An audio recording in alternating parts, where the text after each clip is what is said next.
I've been thinking about something. I bet I'd be a really good dad if I was home more with my kid. You know what I mean? No, I bet I would. I really think I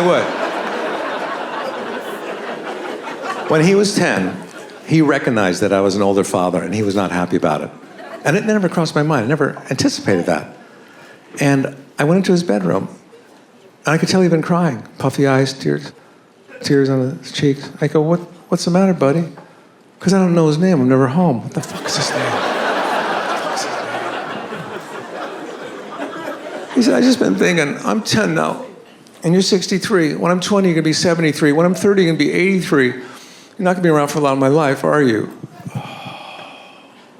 I said, buddy, what's his fucking name?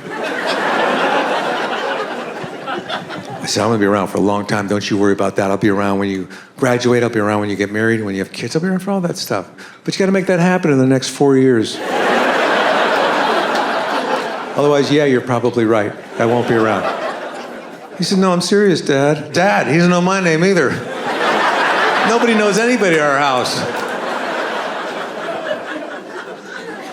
He said, there's kids in my class in 5th grade. Their parents are in their mid-30s, and you're 63. I said, okay, all right, let's stop right there. That means nothing. That means absolutely nothing, because there's no guarantee in life. You don't know what's going to happen. You can't predict that. I said, who's to say that your friend's parents in their mid-30s aren't going to die in a fire car crash tomorrow? You don't know that. Or a murder-suicide. That could happen, believe me. I've known some. Some murdering clown could come into your bedroom tonight and strangle you with a balloon animal. You could die in a dentist chair, for God's sakes. Just give him a little kiss on the forehead. I said, you get a good night's sleep. We'll talk about this in the morning. If you wake up. But I love being a father. Do you know, he came in, when he was 6, he came into our bedroom Christmas morning. He goes, I want the truth. Is there a real Santa Claus, or are you guys the Santa Claus?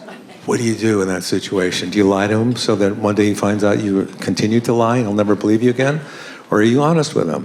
So I had to choose my words carefully, because my wife thinks there's Santa Claus too. So we decided that we would be honest with him, and his body just went limp. He was so distraught, and he was so choked up. I said, but it's bigger than that. You know, Christmas has a significant and profound impact on global economy. You know what I'm saying? It increases spending, and that improves, you know, retail sectors and overall economic growth. And he looked at me, he goes, and does that include tariffs too, or is that something else, or? And he walked out of the bedroom. He was so sad. And he comes back like 5 minutes later. And he goes, and the Easter Bunny? Easter Bunny? No Easter Bunny. Tooth Fairy? No Tooth Fairy. And I said, the worst of it is, we're not your real parents. So pack up, buddy. Hit the road. My nephew's son's name is Echo. It's a California name. His middle name is Echo.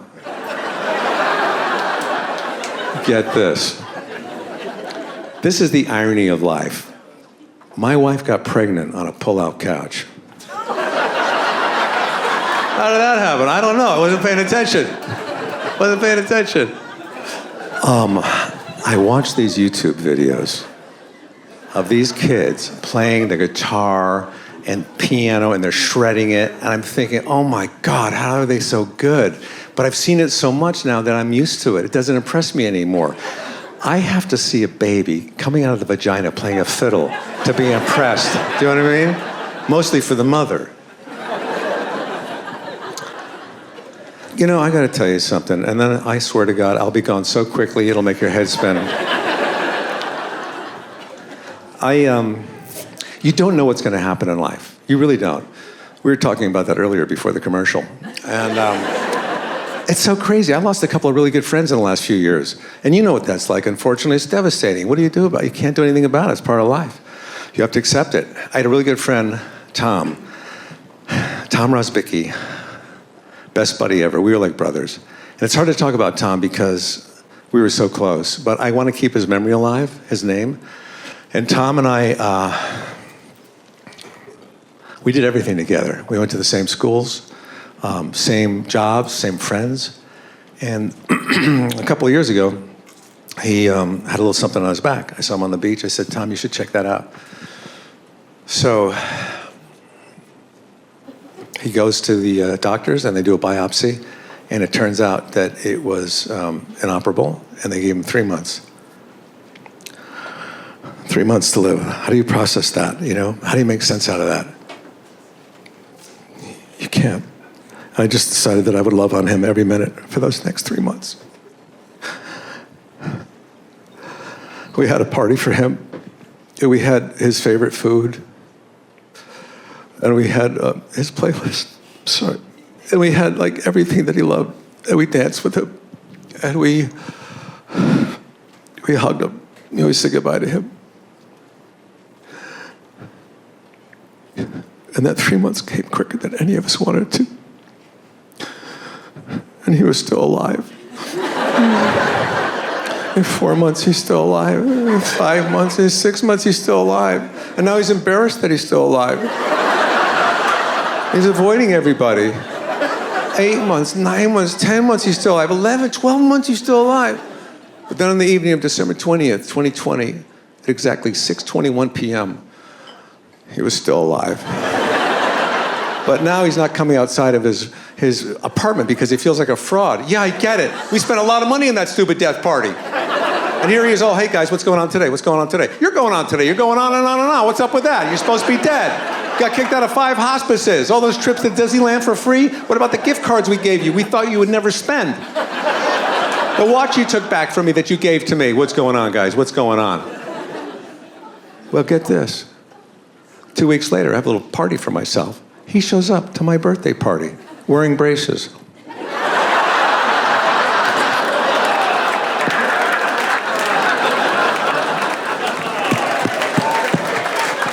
The next day, he goes off to the Bahamas. I'm thinking, hold on, no judging. Maybe he's looking for a place to spread his ashes. No, he got a timeshare in the Bahamas with his new fiance. Well, guess what? 3 months exactly from that date, he did die, thankfully. But not from the disease, not from the disease. It was a freak accident. He got hit by a car. I was texting and driving. I did not see him at all, I swear to God. And I hit him hard, too, twice. I slammed into him two times at least. That's the hit and run I was referring to earlier.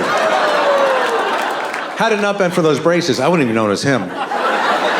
$17,000 worth of damage to my car. $17,000. How do you process that? You can't. You have to accept it. I had that car for a long time. I love that car. I had that car since 3rd grade. I was walking around. I didn't even recognize it. I didn't recognize it. I come around the front. I notice that Tom's braces are embedded in the bumper of my car. That's how hard I hit him. And I thought, wait a minute. Look, hold on a minute. Why not leave the braces in the bumper, see if it straightens it out by itself? And it did, and it did. Take a break, we'll be right back. I've been married 13 years. But I'm not anymore. Thank you, everybody who clapped too early. Thanks. And who clapped on time. Thank you. But maybe it was a trap, sorry. But yeah, we broke up. We broke up a while ago. And but it actually is not bad. Like, it's the nicest divorce ever. Like, my ex is still my good friend. Like, we just decided to get a divorce, and then we got it, and we didn't even argue. So it was a nice experience. I would recommend it to everybody. It was not bad. It was actually surprisingly good. It's really good. But many things are now different because I'm not married anymore. Many things are different. Now if somebody asks me, Ismo, where is your better half?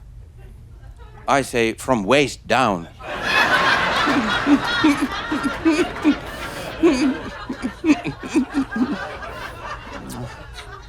You want an appointment?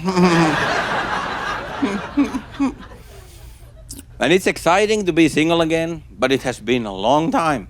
I was with my ex 13 years. Like, it's a long, like, I haven't been single in 13. I haven't bought a condom in 13 years. But now I bought one. I'm wearing it at the moment. I'm all ready to go. And it's actually more comfortable than I remember. It's all right. And it's very convenient because during the show I drink so much water. Like,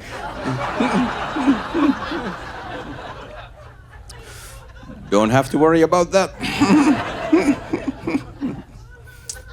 I think it's half full.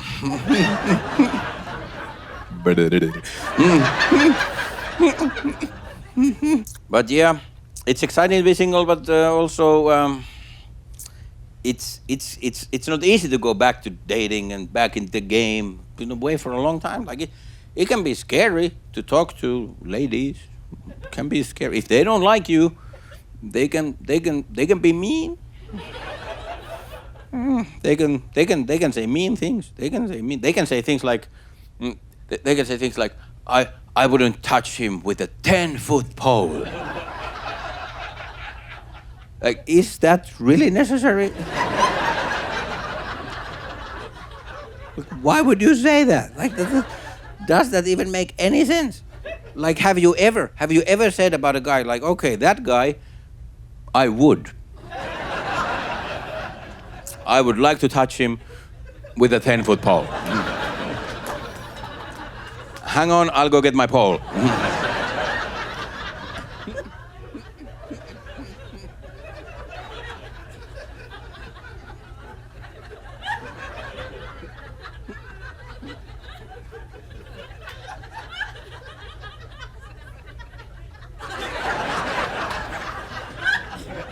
Oh, this is nice.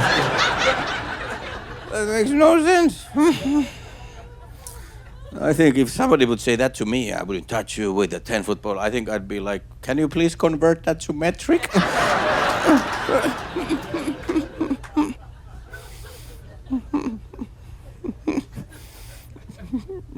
I have another option also. If somebody would say that to me, I wouldn't touch you with a 10-foot pole. I think I would say, well, I would like to touch you with my 6-inch pole.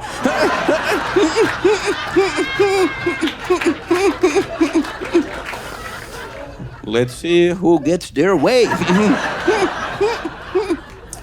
I don't know if my pole is 6. I have no idea.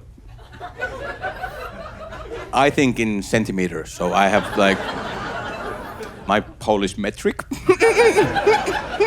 My Polish metric. And I have learned to date again. I've found out there's some secret code language when it comes to dating. There's secret codes in dating. I've learned this. If she says, I am an old-fashioned girl, it's a code. It means you pay everything.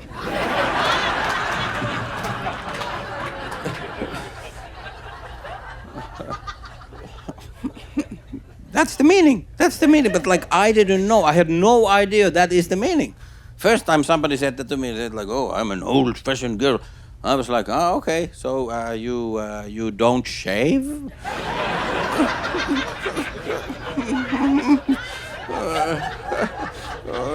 Or you like to do laundry, like.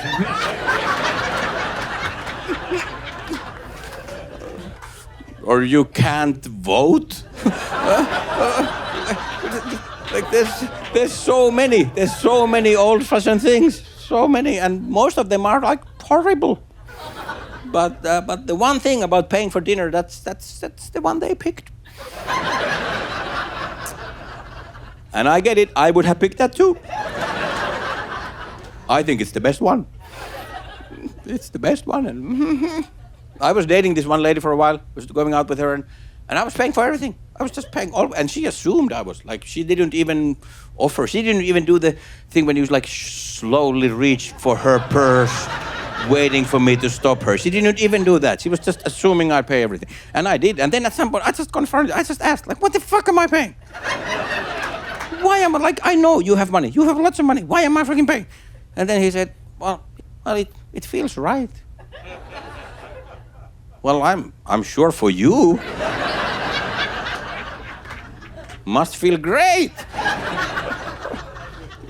And she was like, no, you don't understand. It feels right because, like, traditionally, it's the man's role to be the provider. So when you're providing, it feels right. So you're feeling the role. So it's right. It feels good in my body. Well, okay, so that's the man's role. Well, okay, well, what is the woman's role? And she was like, well, you know, like, be supportive, be nice, and make sure the man is happy and satisfied, you know. Sex is a part of the role. It's a part of the role too, you know. Ah, okay, well, then it's not bad. I guess we can keep role-playing.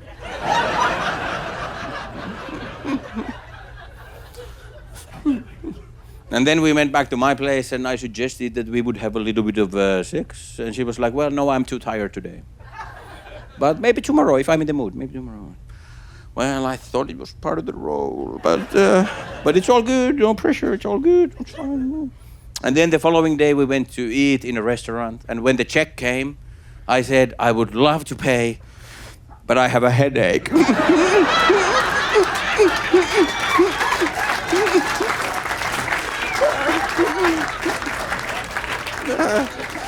It's like, oh,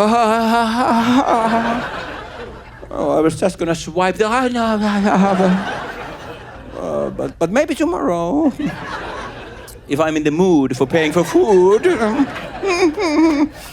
I think I cracked the code.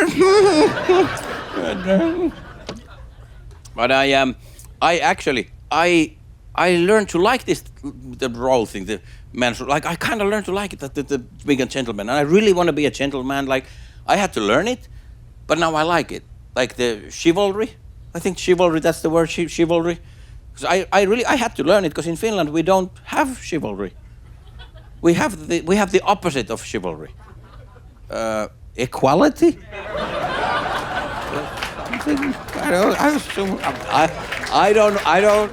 I don't know what it's called. I don't know what it's called, but whatever it's called, the thing where you don't always pay for shit. We have that over there, so. And also we have had a woman president, a woman prime minister, so that's also nice. But that's,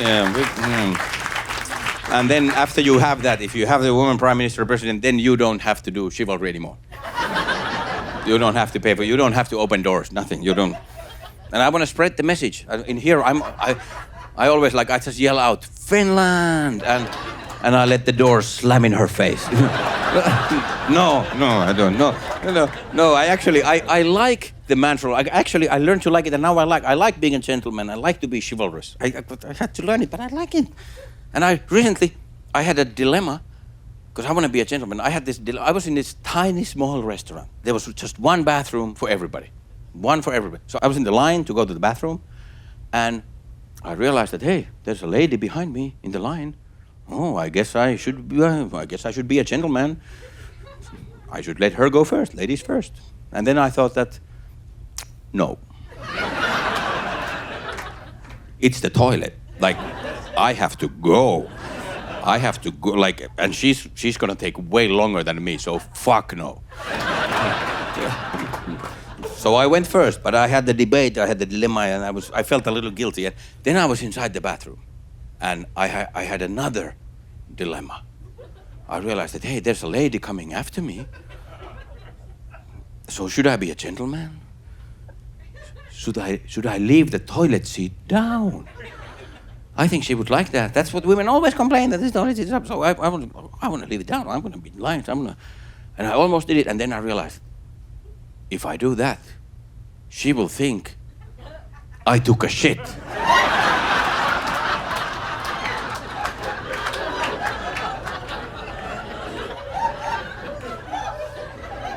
I don't want her to think that. So after I really considered the situation, I thought it through. I made sure I left the toilet seat up. Even though I did take a shit.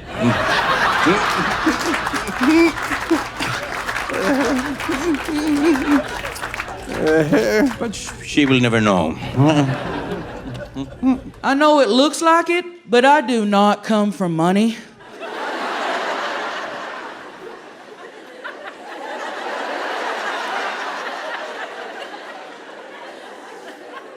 I do come from a long line of meth heads.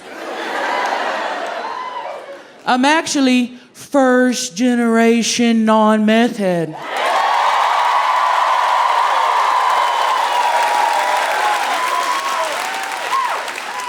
Thank you, I'm proud of that. I've been close a few times. There was a good chunk of my childhood where the state of Oklahoma thought it might be a better idea if I go live with my grandma. You can always spot a granny baby, man. We're built different, you know? And before you guys go throwing my grandma any parades, let me be very clear about something, okay? She did not like the fact that she had to take in me and my sisters, all right? But the way I look at it, that's karma coming back at her for raising crackheads on her first try.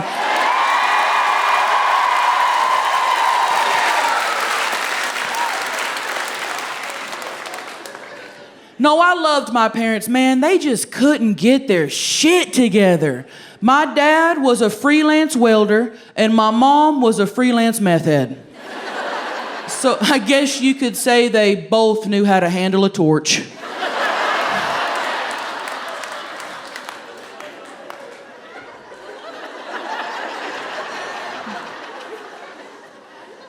We were so poor growing up, we used to have joint birthday parties and our birthdays aren't even close together.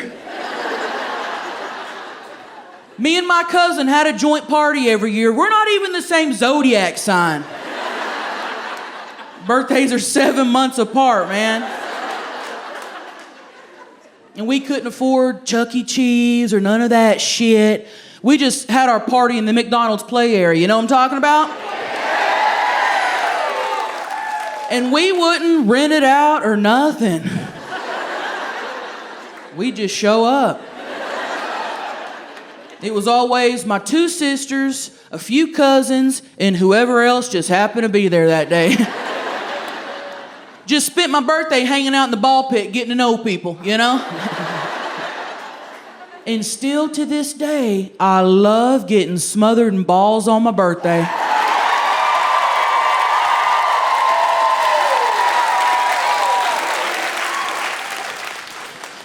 We were so poor and hungry growing up that every year at Halloween, when we'd go out, we would only say, "Treat!" We weren't gonna risk saying, "Trick, man, put the candy in the bag, bitch."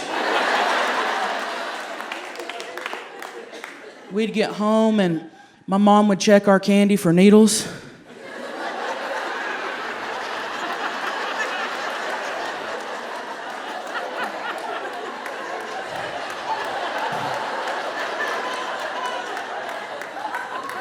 Because she needed extra? I don't know. I don't know what she was doing.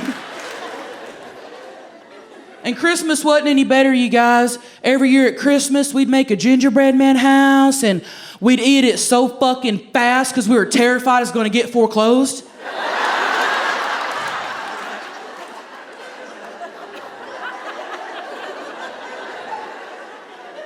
Well, that, and we wanted to get to it before the roaches did. They were quick, man. Hey, did anybody else grow up with roaches? Hell yeah, be proud of your culture.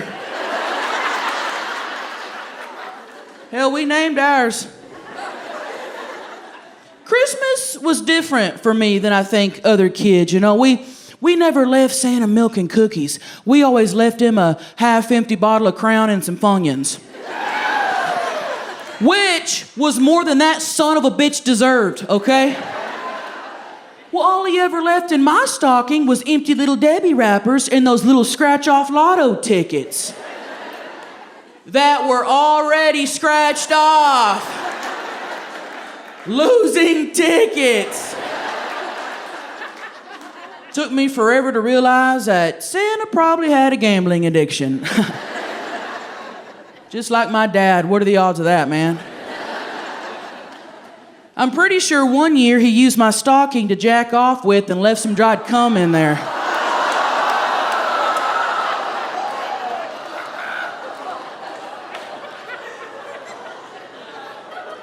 At least that's what it tasted like.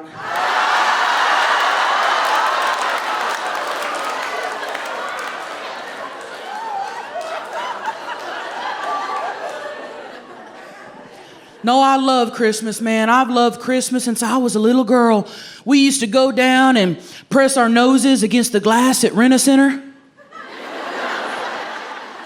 Look at all the high-quality electronics that Santa might bring us and let us keep till about mid-January.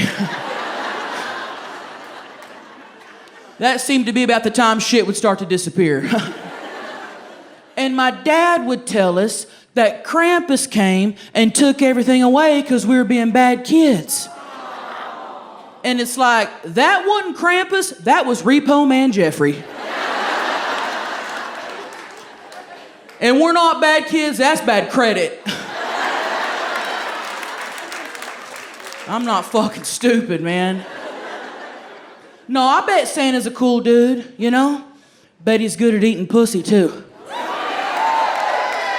Think about it. I've never met a chunky guy that wasn't great at munching box, baby.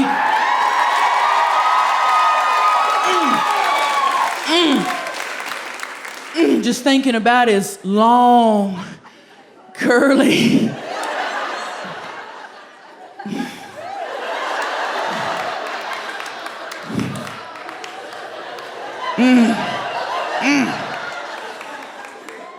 White beard hairs just... tickling your butthole while he's down there. Hey, I don't know if Santa sucks clit, but I got kicked out of 27 malls trying to find out.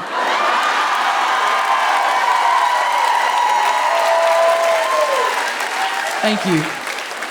Thank you.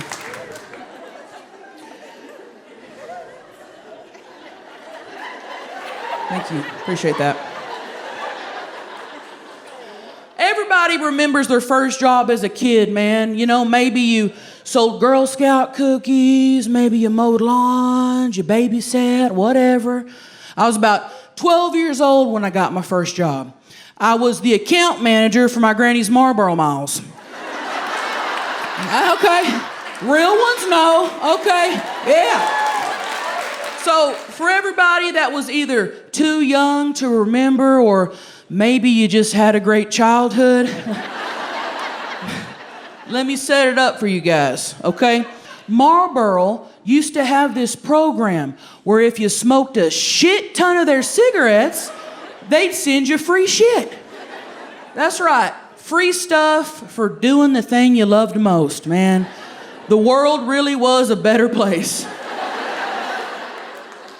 And they used a point system, okay? It was 5 points per pack of cigarettes. And all you had to do was save up a whole bunch of points, pick what you wanted from the Marlboro catalog, okay? Send in your points, and they would mail you your item in the longest 6 to 8 weeks of your fucking life. Marlboro sunglasses, Marlboro jackets, Marlboro coolers, Marlboro tents, Marlboro dartboards. I mean, they had it all, man, okay? And every item they had the Marlboro logo plastered across it. Because this was really all about marketing, okay? Because before this, the only way to advertise that you smoked Marlboros is if you walked around with an oxygen tank. And every item they had probably cost them $2 to make, you know, if that. And it was made by a 6-year-old Vietnamese kid who was definitely also smoking Marlboro Reds. Man, when they dropped this program, my granny upped it from 2 packs a day to 4. She quit becoming an addict and became an investor. And she had her eyes set on the biggest prize in that catalog, the Marlboro bicycle. Because nothing screams a healthy lifestyle like chain smoking while riding a bike. And y'all, the bicycle was 16,000 points. Now let's do a little math here, okay? That equals 3,200 packs of cigarettes. And let's say in the late 90s, early 2000s, I'm just lowballing here. Let's say a pack of cigarettes was $2. That equals $6,400 in cash. You could buy a Chevy S10 for $6,400 in 1998.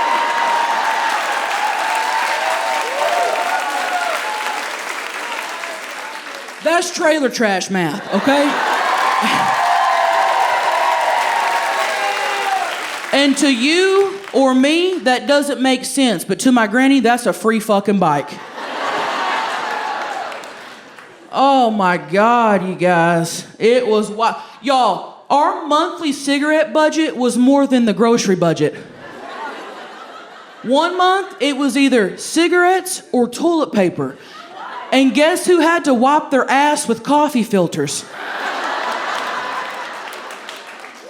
Me. She took it serious, man. She did, y'all. One time my uncle got drunk and tripped over my grandma's little chihuahua, went airborne, okay? Dropped a whole bowl of Wolf brand chili onto the coffee table. Ruined a fat stack of Marlboro miles I just counted out. Y'all, my grandma lost her shit. I swear to God, I saw it in slow motion, you guys. She jumped up, she chokeslammed my uncle through the screen door into the backyard. It was wild, man. She went from 0 to full-blown Undertaker in 0.3 seconds. So I moved in with Mom. At the time, I was 11, almost 12. My hair was all feathered back in its Farrah Fawcett glory. I hadn't discovered this piece of genius yet. The half-ass Woody Woodpecker mohawk thing that I'm working on. I had corduroy bell bottoms, velour shirts. I was a pinball wizard, man. King. I was a bit of a rebel, as were my teeth. These aren't mine. I mean, I own them now. But my genetic teeth growing up, my God, man, nothing came in straight. I had no two teeth on the same plane, nothing. Everything was just like, when I smiled as a little kid, my mouth looked like a bunch of people trying to escape a nightclub fire.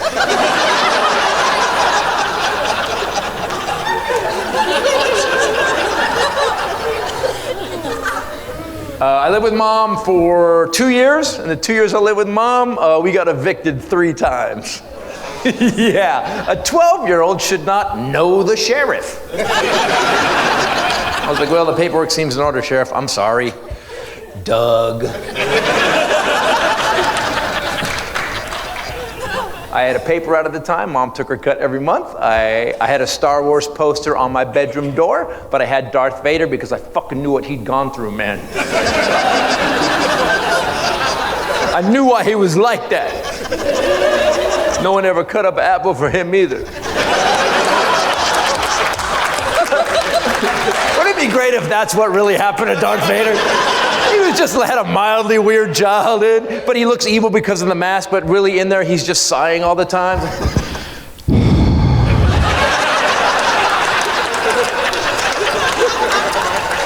If only someone had chopped up a Honeycrisp for me, I would not need to destroy the galaxy.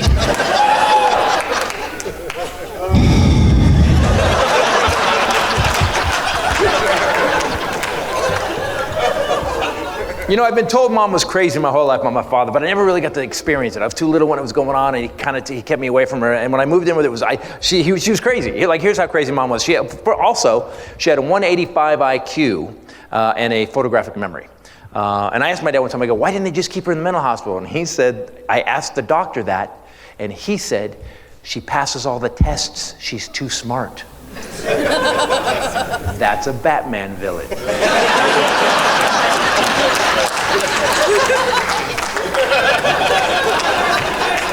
All right, I've lived with her. She got this job.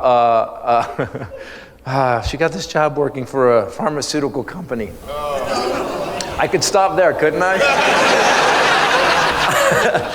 And she got fired because she had memorized the pharmaceutical book that they had and had started giving doctors advice on what to prescribe their patients. So if anybody lost somebody in the early 80s, I am really sorry. She also do weird stuff. My sister and I live with her, and we'd watch TV at night, just the three of us, and she'd be drinking a 20-ounce beer in the house with a bag over it. Mom, is this homeless practice? Do I need a Sheriff Doug update? What's going on? I have two sisters, by the way. I have a sister from Mom's second marriage, and I have a sister from Dad's second marriage. So I have two half-sisters. So I have one complete sister. And I don't know if life is nature or nurture, but I'll tell you this. My sister Shannon was raised by her mom and my dad. They were split up, but her mom was a registered nurse. And say a little about my dad. That man paid the bills. He was responsible. Shannon went to Columbia University, graduated top of her class, married the valedictorian, lives in Sweden. Her last job, she ran a woman's health program for a chunk of Africa.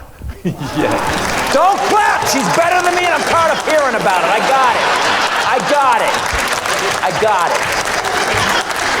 She's Jesus. I tell jokes to drunk people. I got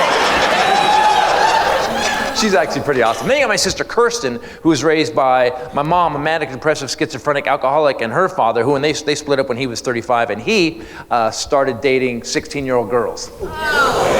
That's the only right answer, isn't it? What a douchebag. You know you're a douchebag when the California custody system awards custody of your tiny daughter to the violent, manic, depressive, schizophrenic. Even the judge was like, sir, I believe the voices in her head are going to raise this kid better than you. So about a year and a half and live with Mom, out of the blue, my dad calls. And he says, I haven't seen Chris in a year and a half. Would you mind sending him up to Northern California for a week? And Mom went, sure. And I said, no. This is a hit. I'm gonna die in a very suspicious go-karting accident. But I went and saw him. It was okay. I spent a week with him. It was pretty cool. On Saturday, he took me to an amusement park, and we just drove around the perimeter. He was like, open that window. Yeah, hear that laughter and joy those kids are having? That's what you get when you don't testify against your father in court. You lied about me in court. You get that, right? I protected you from that crazy bitch your entire life, and you lied about me? Hope your fucking kids do this to you one day. Amazing vacation so far, Dad. Although I do believe my what did you do over the summer essay is going to be a tad edgy.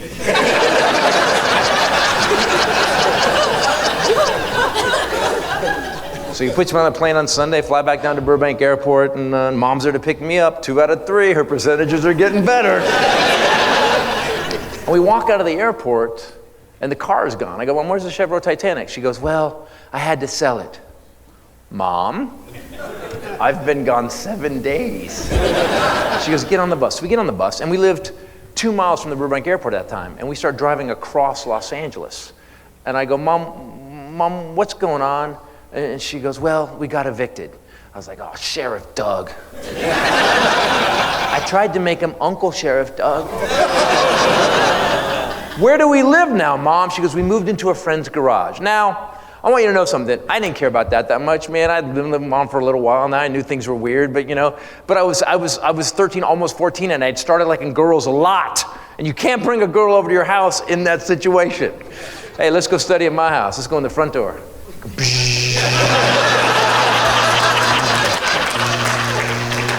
There's my bedroom over on the workbench. What do you say we get done with homework, you snuggle my Grover?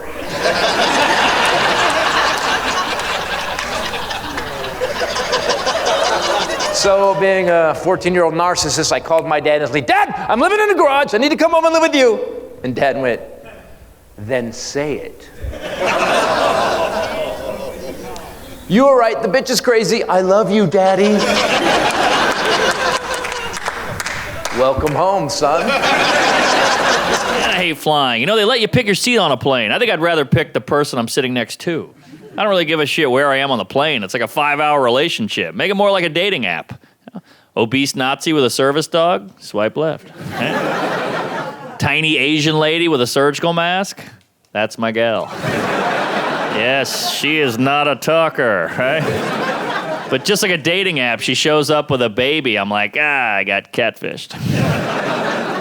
I had a chatty Uber driver last week. That's the worst, huh? This guy wouldn't shut up. I forgot that the no small talk option on the app, so I had to get creative. I had to scare the guy into being quiet. He's like, how about this traffic, huh? What do you think's causing this? I'm like, probably the Jews. He's like...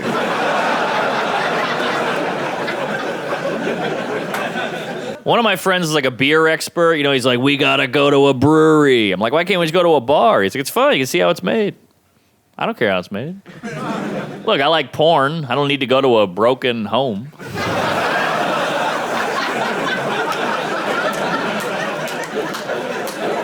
Not saying all porn stars in broken home, just the ones I like.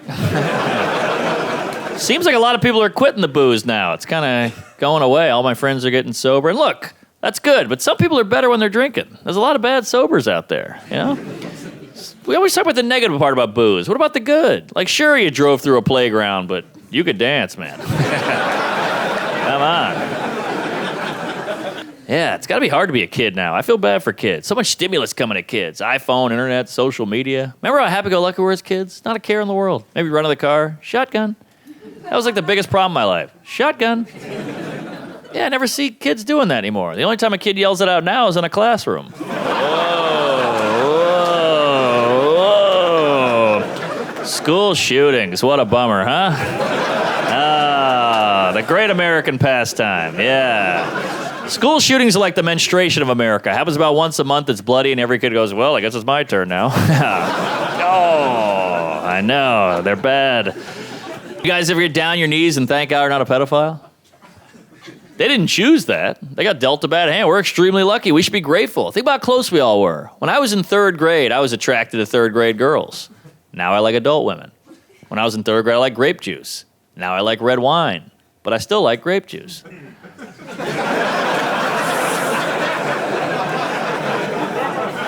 Holy hell, that was close. Thank God my brain just knew the right way to go. Woo! I just watched a documentary on pedophilia with my friend. My friend goes, oof, I could never have sex with a kid. They're so annoying. I was like, that's it, huh? That's the thing that's holding you back? You need a better reason than that, all right, buddy? It's like, hey, what happened to Greg? He went to prison. Why? He met a really cool kid. That checks out. One of my best friends is gay. He's obsessed with straight guys. That's like his thing, you know? He's like, I love flipping a hetero. He's like, you know how hard that is? You know how hard it is to go out every night, see a bunch of people you want to have sex with who don't want to have sex with you? I was like, that's exactly what it's like being a straight guy. What the hell are you talking about?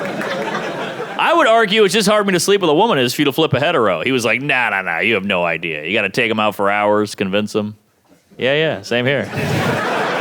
He's like, no. Even if you do pull it off, which is like a miracle, they feel horrible after. Yeah, same thing.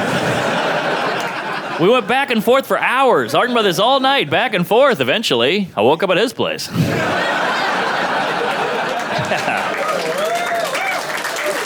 Also, you always see a group of girls with one gay guy in it. You never see a group of guys with one lesbian. I'd love to have a lesbian in my crew. That'd be fun. Because gay guys are very helpful. They help girls with their hair, their outfit. I'd love to have a lesbian help me out with stuff. Now you're like, crap, the car won't start. She's like, I got it. Yeah, you flooded it, you pussy.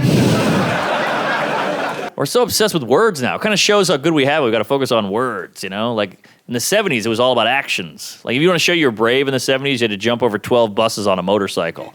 Now I see a guy make an off-color joke at the office. I'm like, that guy's fucking fearless. Holy shit. Wow. I told an abortion joke recently, and a woman approached me. She was like, hey, that's very insensitive. I've had an abortion. You shouldn't tell jokes like that. I was like, whoa, hey, sorry. I just told a joke. I think what you did was much worse.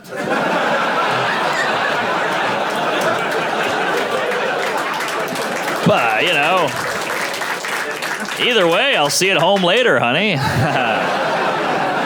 And again, all jokes. I love abortions. I paid for 2 last week. I'm a fan, right? You remember? Come on. It's all jokes. A friend of mine, she works at Planned Parenthood. She loves that joke. And I was like, I might have to get rid of it. People don't like it. She's like, no, you got to keep it. I was like, I might get rid of it. She's like, no, you got to keep it. I was like, I might get rid of it. She's like, no, you got to keep it. I was like, I might get rid of it. I was like, don't tell me what to do with my body of work. She's like, every joke's a miracle. Everybody's worked up about something. Oh, there's Muslims on airplanes.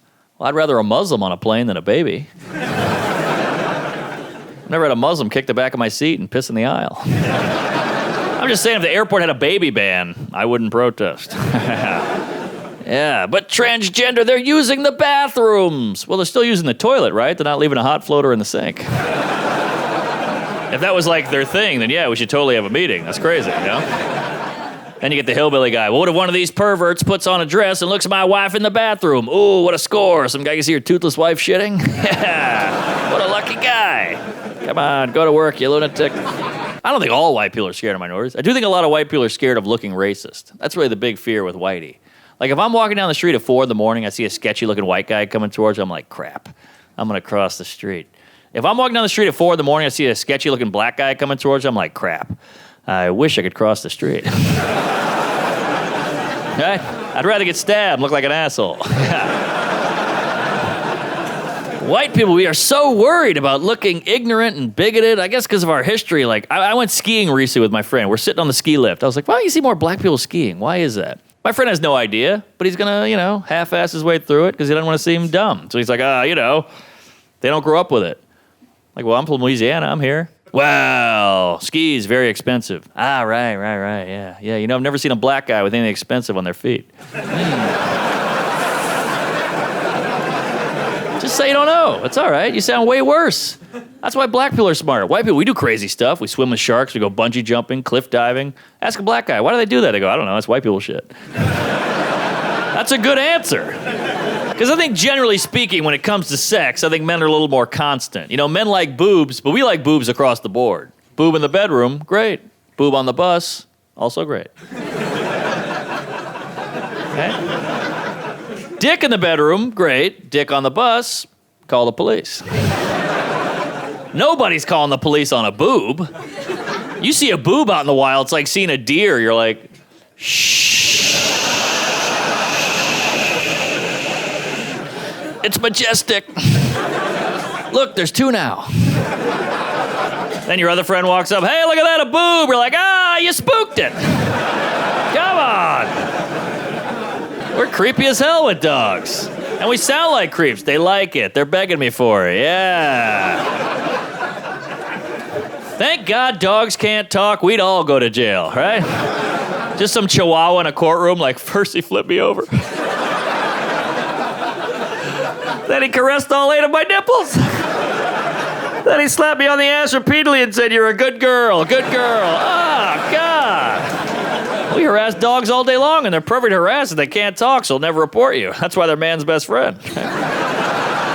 Also, dogs forget stuff after like 2 seconds. You could stick your finger up a dog's ass and be like, well, that was weird. Frisbee! Because really, when you break down our relationship with dogs are shameless whores, aren't they? I mean, they're like gold diggers. Look at the deal we've cut with a dog. Like, all right, Pooch, I will house you and feed you, but I get to touch you whenever I want. Dog's like, what are you kidding? That's fucking amazing. I'll do you one better. When you come home, I'll hump your leg. I'll lick my balls in front of you. And when you have sex, I'll watch. That's fair.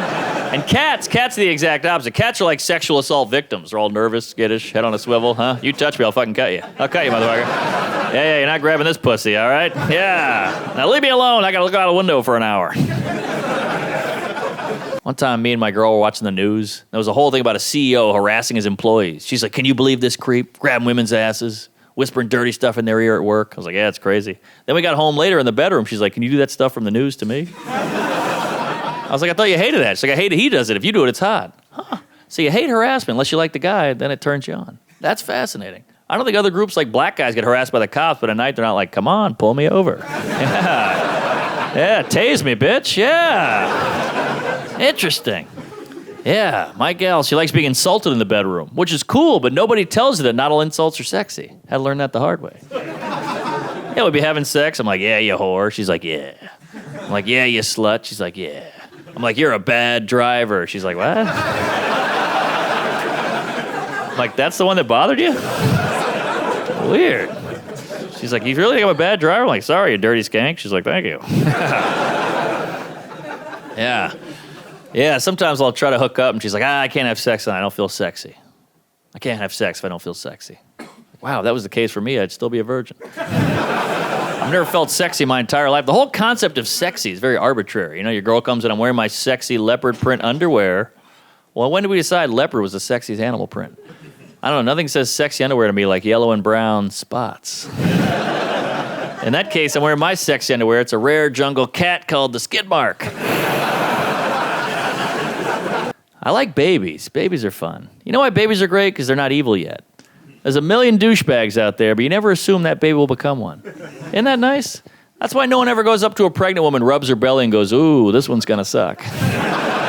No, it's all up. It's all potential. It's all positive. Oh, it's kicking. Might be a pro soccer player. Right? It's never like, oh, it's kicking. Might hit his wife.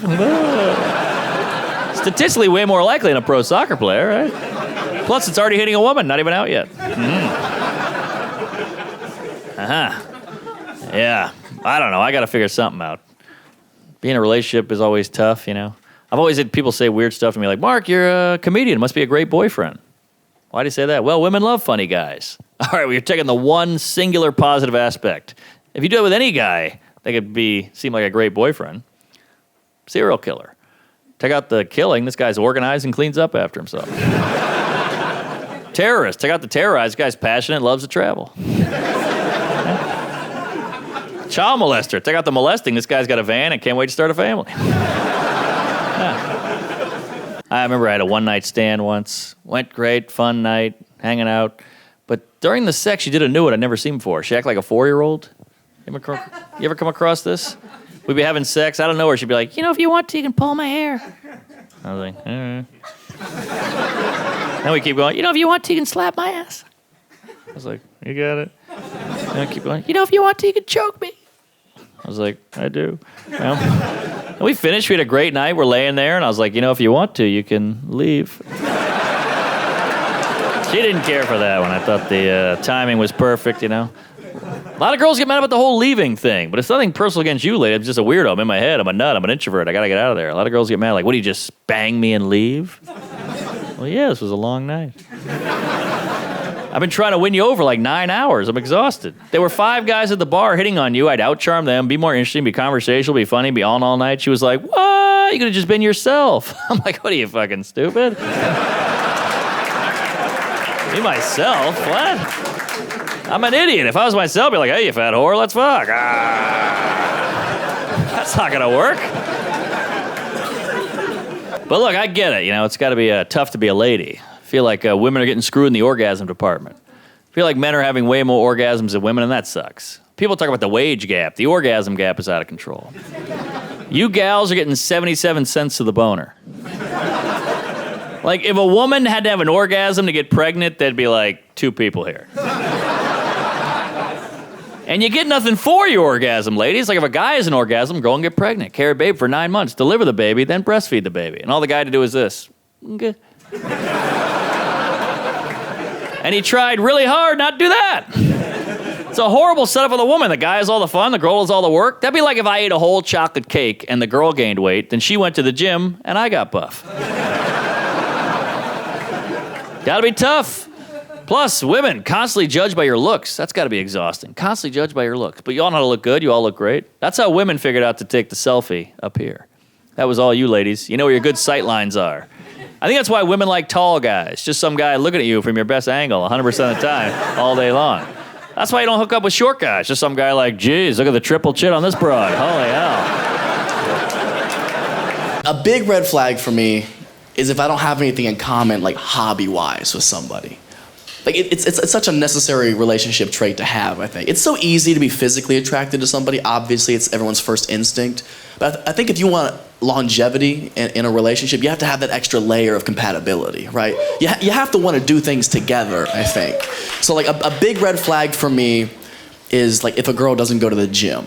And that's just because it's a very big part of my life. I love going. I go every day. I'm a very big advocate of going to the gym and working out. And it's so good for your health, not just your physical, but your mental health as well. Get your endorphins going, get some of that stress relief out of you, you know. But But I do acknowledge that it's not for everybody. It's intimidating for some people who don't go every day.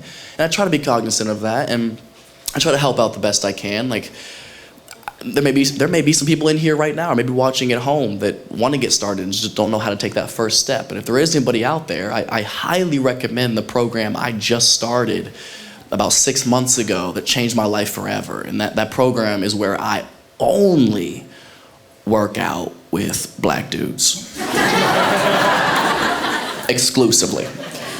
Because black dudes will push you to your limits whether you want to or not. I started about 6 months ago, man. I was in the gym one day, and I was having a bad day. I was stressed about something. I was angry about something, and I was like, man, fuck this. I'm gonna use this negative as a positive. I'm gonna use this aggression.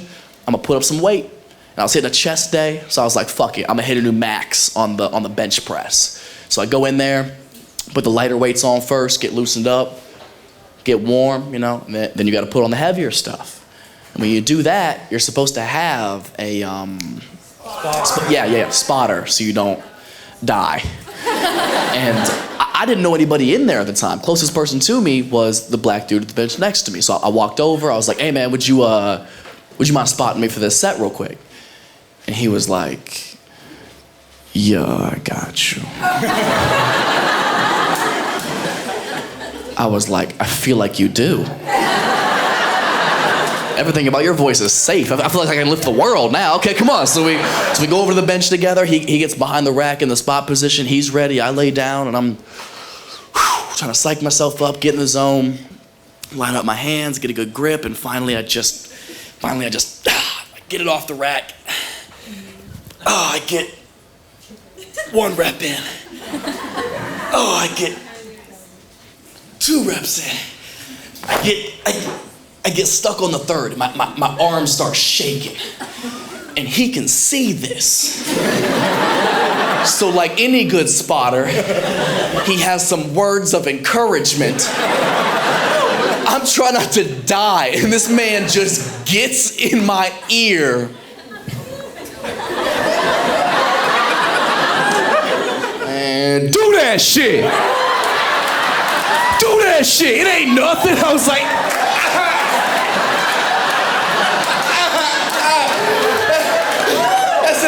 I don't know, man. I'm getting kind of tired. He was like, my people been tired. I was like, God damn. I'm sorry. It was only like 255. You had white guilt on top of that. It's like 500 pounds, man. I was like, is this pre-workout or a history lesson? What are we doing, dog? Fucking, I racked that shit up. I was like, I appreciate you, man. I was struggling at the end. He was like, you don't know struggle. Fuck, man. Can't have anything. So that's my new routine whenever somebody's like, you look good, Matt. You want a diet? I'm like, yeah, it's called White Watchers. You should try it. So when black people watch white people struggle, you will sweat. I promise you. This is one of the whitest crowds I've ever seen in my entire life. Bro, I'm uncomfortable. Y'all are so white. Is this a comedy show or a meeting? God damn. Oh my gosh. I'm sorry.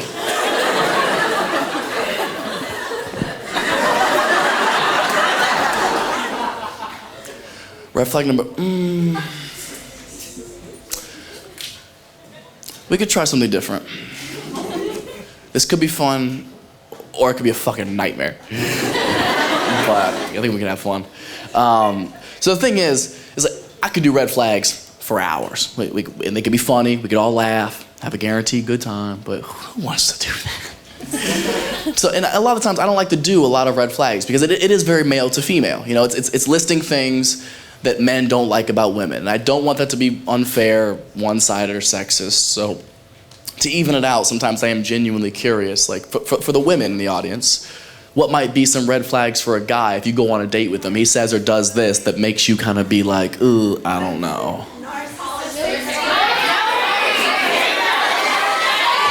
Hold on, I'm gonna go balcony. What is it? Is it a good one? Splitting the check. Okay. Splitting the check. On a first date? He asked in the beginning of the date? towards the middle, oh, you were boring. In the middle, can I get you anything? Yeah, 2 checks? 2 checks would be great. Yeah. So where did you say you were from? How recently was this? 5 months ago. Okay, and you still upset? Hold on. Where did you go to eat? The Gin in Temple. What is it? The Gin in Temple. The Gin and Temple. What is that?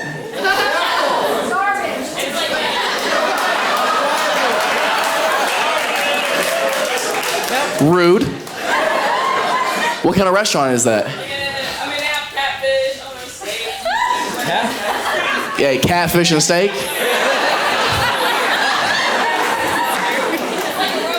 It's like a roadhouse, an expensive roadhouse. Okay. Well, yeah. I mean, maybe. Did you like him? Until that moment, did you like him?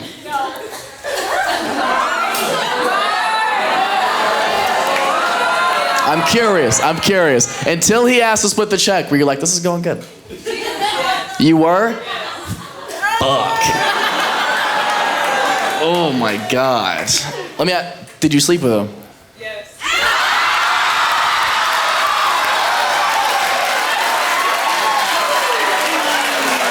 Wow.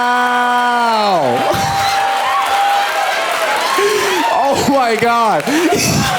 He split you and the check in one night. Oh my God. Did he leave a big tip?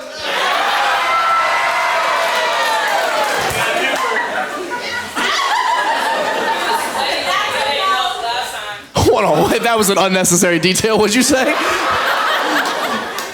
said he was sweaty when we did it. He was sweaty after, yeah, my man was putting in work.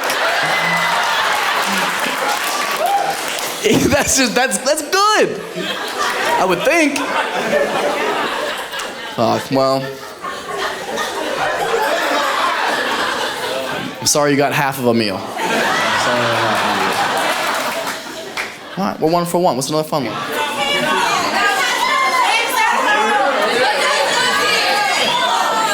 Do you have a fun one? What is it? He's taking hormone therapies, but meanwhile he's huge and does steroids. Ooh. This is gonna get cancelable. Let's do it. So you said when he says he's on hormone therapy, but he's just fucking jacked. So hormone therapy, what's that supposed to do? Balance it out, basically?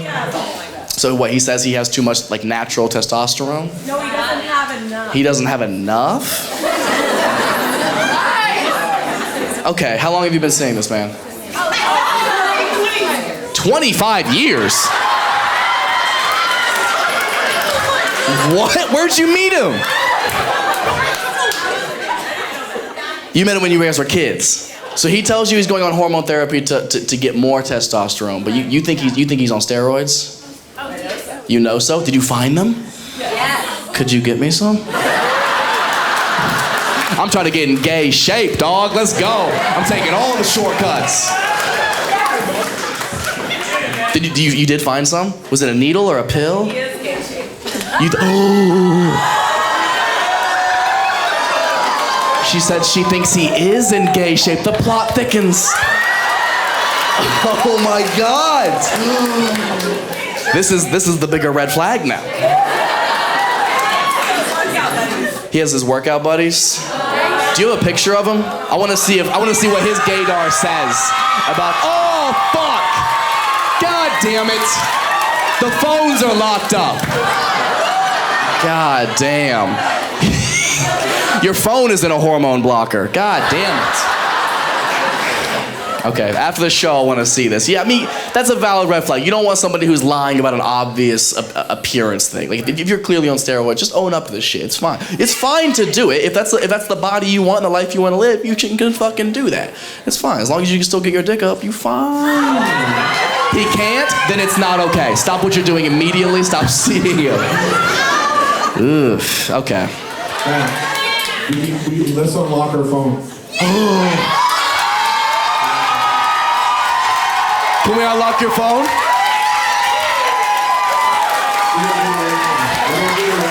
Okay. Okay.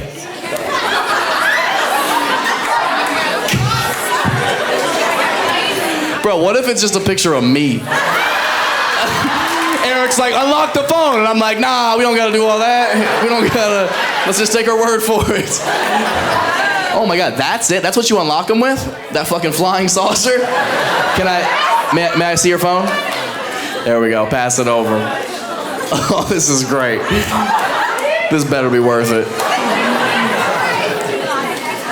There we go, pass that back to her. There we go, I just gotta see a picture of this guy, and then I wanna see what you think.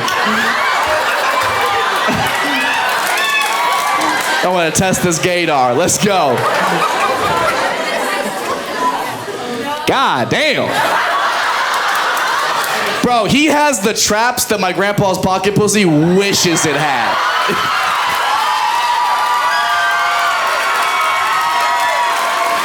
Oh my God. Why is his neck so big? Oh my God, this motherfucker looks so unsure. Okay. Resident gay? What are we thinking? What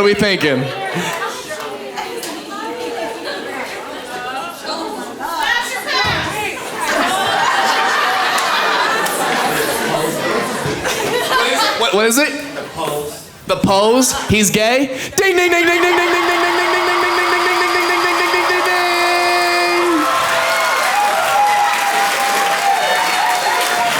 ding. Any excuse to drink. Go ahead. No, this is good. Whenever we out a gay, an angel gets his wings. This is good. Everybody knows that.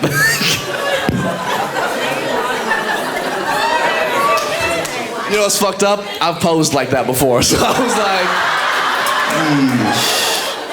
I feel good though, man. I'd been sick for a while. I came down with something. I was sick for like 2 weeks. I had to go to urgent care here in Nashville. I don't know if y'all been doing urgent care. Go check it out. It's fun. I like it in there. It's better than a real doctor. I think there's no ego at an urgent care. That's what's fun, you know? Nobody in an urgent care is like, this is where I thought my life would be. And I like that. That's actually a good feeling. You go to a doctor's office, they talk down to you, right? Diplomas on the wall. They're like, I went to school. I know everything. Urgent care is like, do you have $40? Let's figure this out together. We don't know any more than you know? Let's put our heads in a room and let's tackle this sinus infection as a team, and that's fun. There's camaraderie in an urgent care, you know? I don't know if anybody's qualified, and that's a rush. That's a fun way to spend a day. You know how you fill out all your info in the lobby on like a clipboard, and then they take you to another room and act like you never did that? So the nurse comes in, we're face to face, she's asking me questions. She goes, what are you in for? I said, my nose is clogged. She said, you been taking anything? I said, just Sudafed. And she goes, oh, can you spell that for me? I was like, Sudafed? I maybe could. I would like you to take a stab at it though, right? Feels like something you should know. I know y'all share a lease with a T-Mobile store, but this feels like day one stuff, honestly. Look, I've been taking ibuprofen as well, so maybe I sounded that one out. You can write that down phonetically. I'm being mean, but they hooked me up. They gave me a steroid shot. I don't know if you've had a steroid shot. They are awesome. I don't know what's in them. It works so quick. I don't know why they've been hiding these. They should do a lot more steroid shots. That should be the first thing they throw at you when you walk in, you know? Just go around the waiting room, just give everybody a steroid shot and be like, we'll see who needs to be here in 5 minutes. Most of y'all be feeling better than you've ever felt in your life. They got me. I felt good right away. I had some other medicine I had to get. I don't even know what. I had to go to the pharmacy to get it. They didn't have it at urgent care. I had to go to the pharmacy, another place, across town. I know that's how it works, but I don't know why we're all okay with it. You know, there's plenty of room. Just keep it there. Why do I gotta go off campus to get the You know, no other industry in America works like that. Can you imagine you go to Jiffy Lube and they're like, you need an oil change. We don't have any oil here, but if you take this piece of paper to Walgreens, they'll get you oil in about an hour, you know. You'll see it immediately, but it'll be an hour before they turn around and hand it to you. You ever see your bag over their shoulder? You're like, can I just reach out and grab that real quick? It's gonna be an hour. So I was in there a while. She goes, it's gonna be about an hour. Feel free to walk around our store. I was like, really? Are you sure? Thank you. You ever walk around a pharmacy indefinitely? There's weird stuff in there. There's aisles none of us go to because they're not on the way to anything fun. Go check them out. There's cool. I bought a knee brace. I didn't know you were allowed to get a knee brace off the rack. $29. It's pretty good. I don't need a knee brace right now, but y'all see me. It's coming. I want to have a starter when that day comes, right? Breathe Right strips, I was trying those out. Big advocate of those. You know a Breathe Right strip? It's a little sticker that you put on your nose and it just, even if you're breathing good, you could be breathing a little better. You ever throw on a Breathe Right strip just to power through the last few bites of a meal? Y'all know what I'm talking about? Just open things up. Some of y'all have never breathed, I can tell. You don't even know what I'm talking about. You're living life at 60% nose. You could get to 63.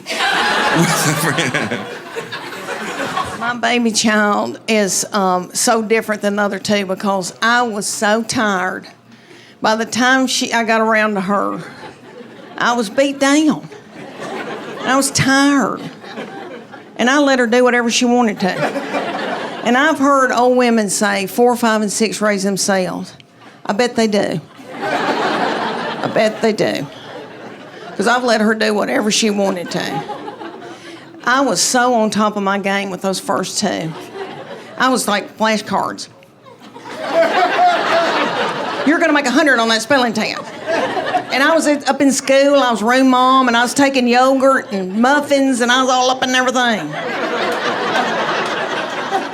That third one came along, and I was like, can she read?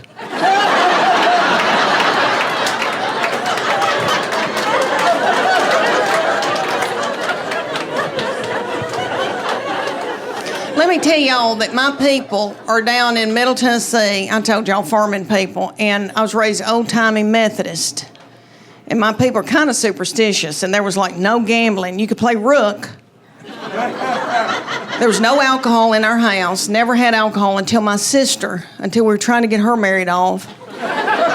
And she married this hoop-de-doo man that owned part of a winery, and so we all started drinking. And my little mama had never had alcohol, and she drank a glass of wine and got out of my car, and she goes, I can't feel my arms.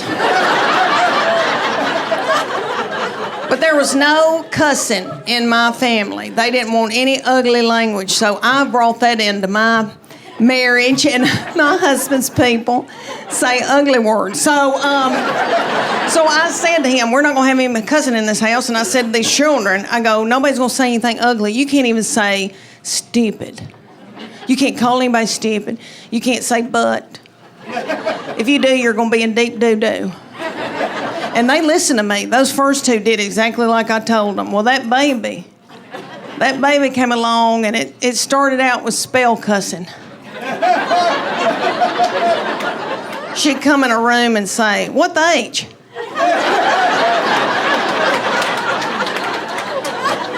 And then it went on to, what's up, mofos?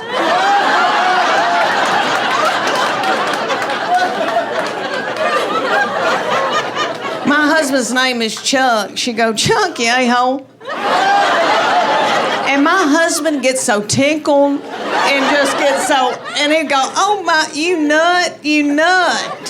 And my oldest two would be like, what? She just said what? I know, we let her do whatever. Oh, all right, y'all.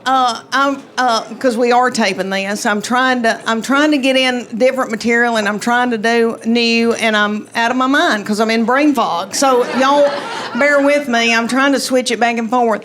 Okay, I got to tell y'all that with me and my husband being just me and him, we probably need to go to a retreat and learn how to communicate again. He traveled. He's always had a big job. He's an executive with a big company and stayed gone, and we wanted him to.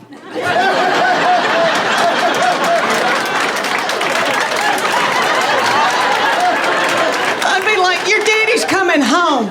Clean up your room. Clean up your room. Everybody, dude. I mean, we had a ball when he was gone, honey. My husband's smart in math. Anal retentive, type A, hunter and a gatherer, can kick a door in. I like that. Very, very introverted, very quiet, but very, very smart. And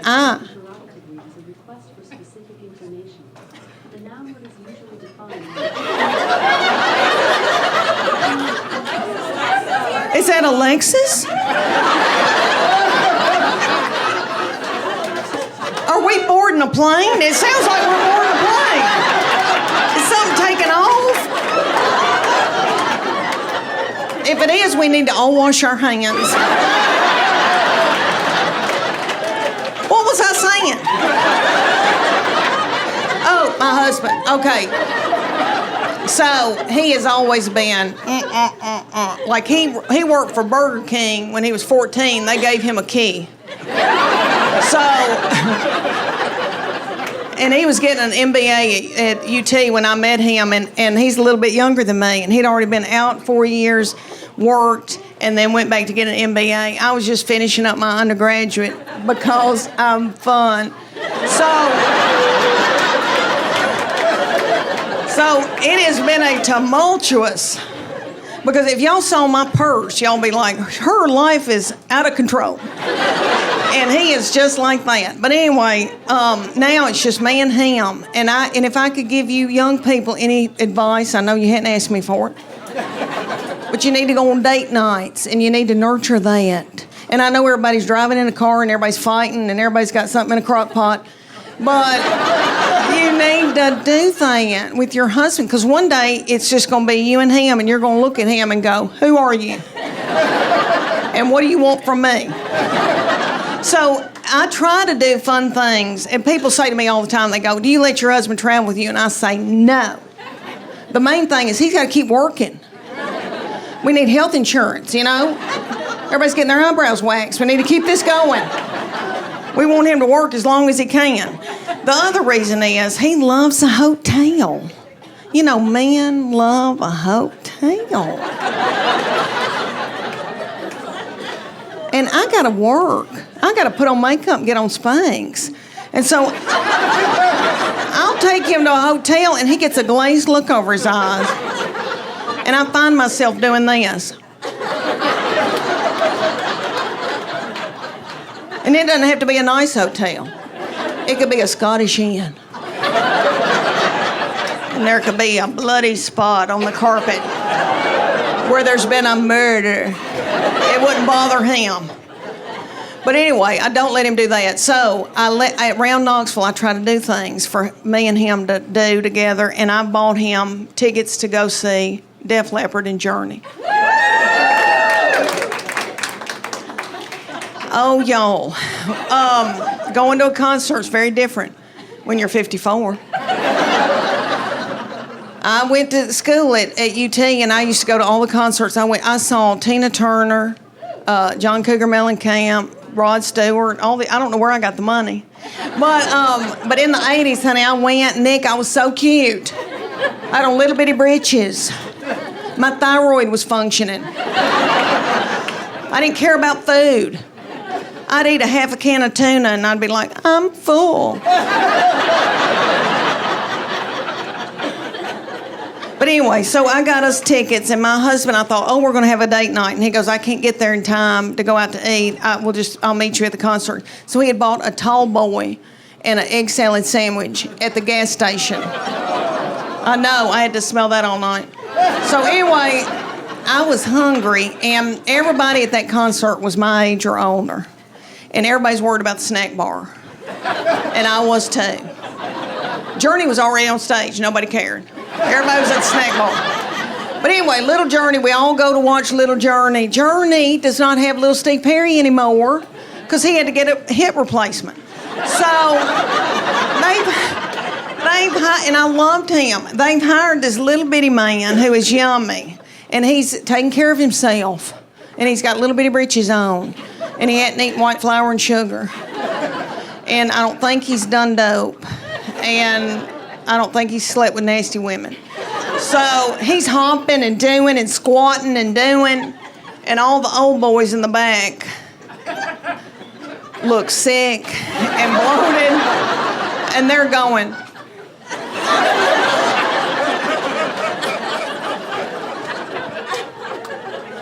But anyway, they were good, and we watched them. Then little Def Leppard came out. Have y'all seen Def Leppard? Still could sing like nobody's business. But that little man came out. Oh, that little man came out. And his little hair was down to here, and you could see through it. And I took one look at him, and I thought, thyroid.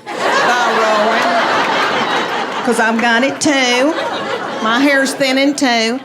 And that little bitty thing's legs were that big. I've never seen legs that tiny on a man. Frail. And he propped it up on a little... And he'd do... And then I noticed there was a hump right here, and I thought, what's that hump? Oh, hernia. He's got a hernia. And I know because I've had one, and he hadn't had time to get a mesh put in it. I've got a mesh. Anyway, he started singing, "Put Some Sugar on It." And my very quiet, introverted husband stood up and then sat back down. We had a ball. They were wonderful. And then we walked out of Thompson Bowling Arena, and everybody was walking like this. Because everybody's got plantar fasciitis. I've had it. Yeah. Inflammation in our feet. Y'all know what causes that? White flour and sugar.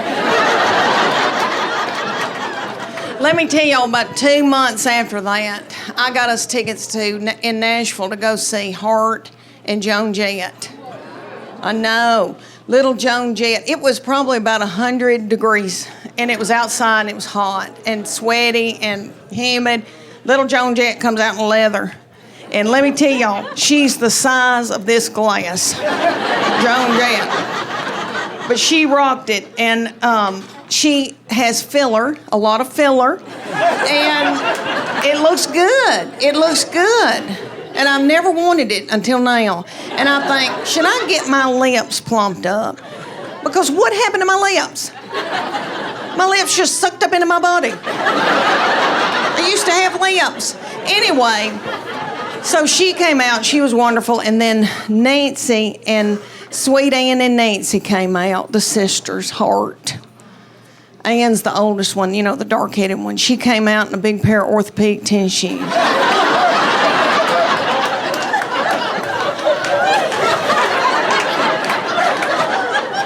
That's how she looked. You could tell she was hot and it felt good. And she was pissed. And she had on a long sleeve dress. And I get it. I don't want to show my arms either.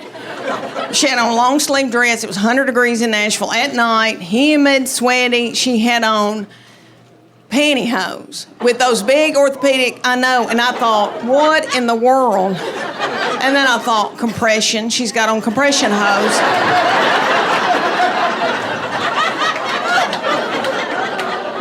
But she sang like a bird. And then Nancy, sweet Nancy's doing okay. You know, Nancy's a little bit younger. She can still jump. But they were wonderful. Anyway, we tried to do stuff like that. And I've told him, I said, we need to build intimacy. And not your kind of intimacy. Because he, you know, everything just means grabbing my breast. And even if he hasn't spoken to me that day. And I said, I need you to speak to me. And I need you to listen to me. And I need to be able to share with you things. And then the nasty stuff can happen if you listen to me. But he goes, what do you want to tell me? And I said, I got to tell you something's going on with my bladder.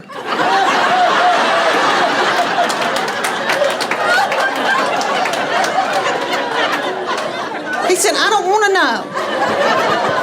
I don't want to know. And I thought, that's odd, because I've had your children. And I went through a lot, you know. I had 3 babies 2 different ways.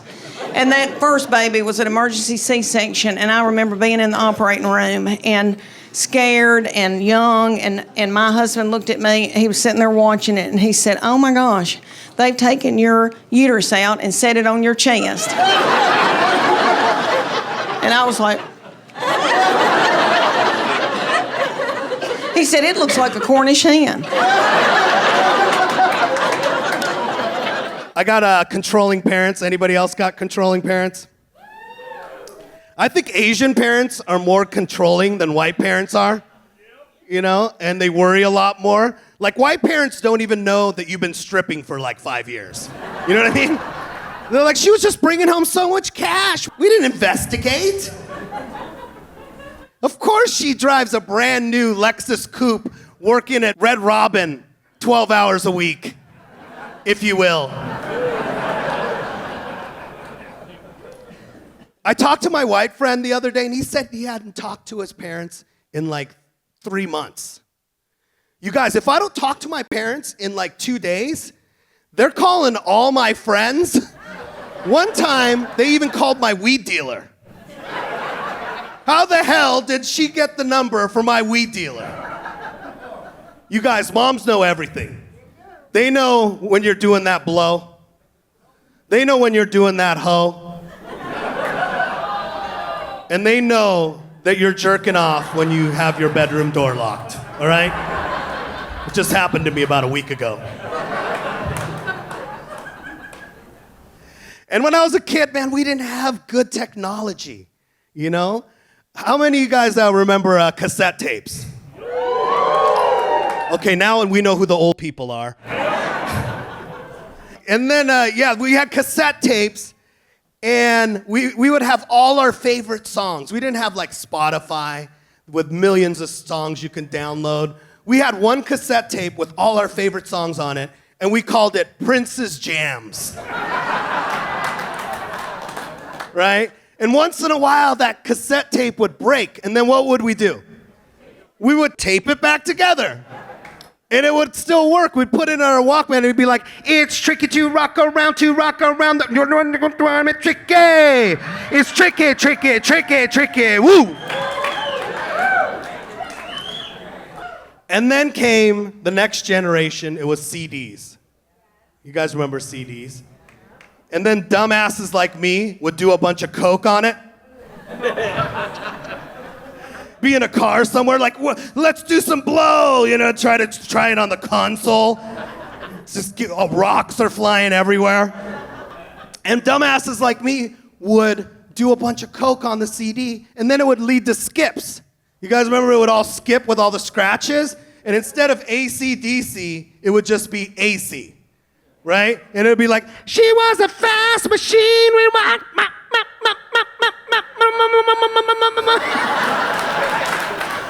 It'd be like a DJ with arthritis, if you will. And when we were kids, man, we didn't have good food.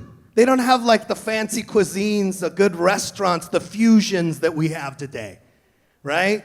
Like especially white people, you guys had really shitty food. You guys had to put like mayonnaise on Wonder Bread. You know what I mean? You guys had like TV dinners with like Salisbury steak and sizzling and shit. You'd put that shit in the mic and it would blow up.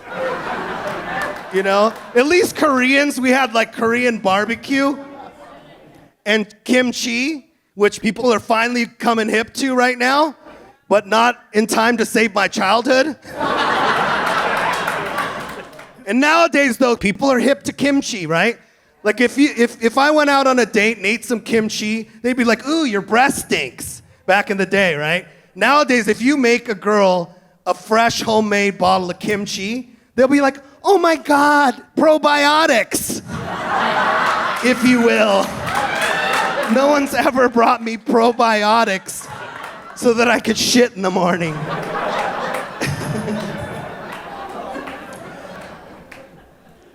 And we had dumb dances too. Man, we had like the Cabbage Patch. The Cabbage Patch dance. And it'd be like, and then the Cabbage Patch on Coke. And then, yeah, we had the Running Man. Like, we were so not creative that we just decided that one of our dances would be running in place. That sounds like a good idea. Let's just...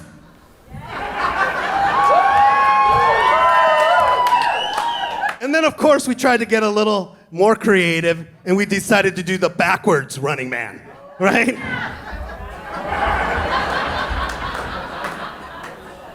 I'm sweating right now just doing it. And then the Kid and Play. Who remembers the Kid and Play? Where you would just be like... And then at the end of it, you would hook legs and go all the way around. Yeah, we had dumbass dances.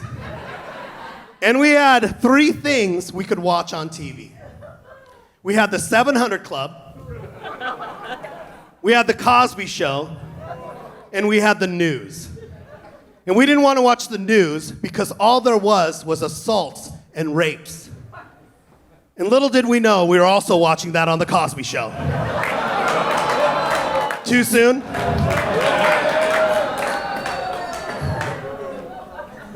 And my parents, man, they were always watching the 700 Club because they were Christians, and it would brainwash them into thinking that everything bad in the world that happened was because it was the end times, the end of the world, like the Bible says. So I remember the Iraq War happened. They were like, Iraq War, it's the end times, end times. And I'm like, Dad, there's been wars and rumors of wars throughout history. That doesn't mean the end times. And I remember I got a fight at school. They were like, kids fighting in school, it's the end times. End times. And I'm like, Dad, I won that fight. I don't think it's the end of the world quite yet. And then I remember I got 1B in a class. And I came home, my dad was like, kids getting B's in school? It's the end times, end times. And I'm like this kid thinking that the world was gonna end. So I started drinking, you guys, when I was like 12. And by the time I found out it was all bullshit, I became a full-blown alcoholic, if you will. And it didn't help that my parents owned a convenience store, Daniel's Market. And we were like the stereotype. It was so embarrassing, you know, because they spoke in this broken English all the time. And what else was embarrassing is my parents were so cheap that they would steal napkins and chopsticks from the local Chinese restaurant for people to use at the store. I think they figured since China invaded Korea that they would invade the Chinese restaurant. Little history lesson for you guys. China and Korea are not the same country. So stop calling me Chinese, motherfuckers. And Prince ain't Chinese either, so stop calling Prince Chinese. And I remember one night, this white dude came and he bought some macaroni salad. Because that's what white people do. They turn carbohydrates into a salad. And he tried to use one of the stolen chopsticks. And he wasn't very good, because he was white. And he wasn't getting much macaroni into his mouth. And out of nowhere, my dad pops up, puts his hand on the guy's shoulder, and he's like, "You want a fork?" Why you no fuck? And I've never seen a guy run so fast covering his own ass. All that was left was a trail of wet noodle.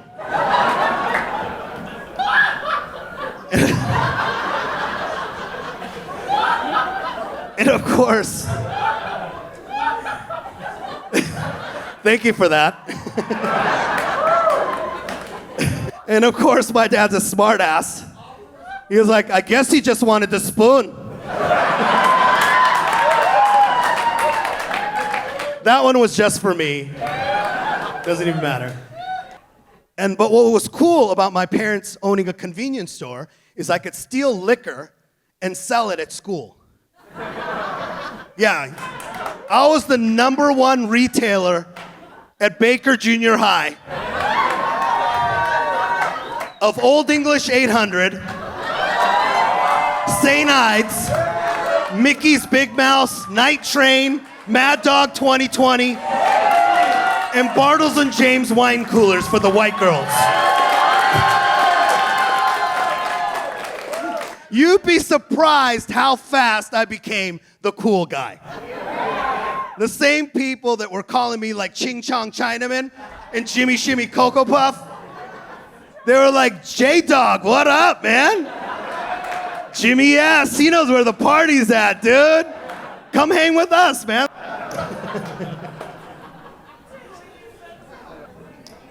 Man, and then I remember I started selling weed because I wanted to be the one-stop shop. Because I'm Asian, I turn everything into a business, okay? And then the grams turned into eighths, and the eighths turned into ounces. And when I was a kid, I had a vision board on my wall. And it was my dad's vision board. And it said, Jimmy Shin, attorney at law.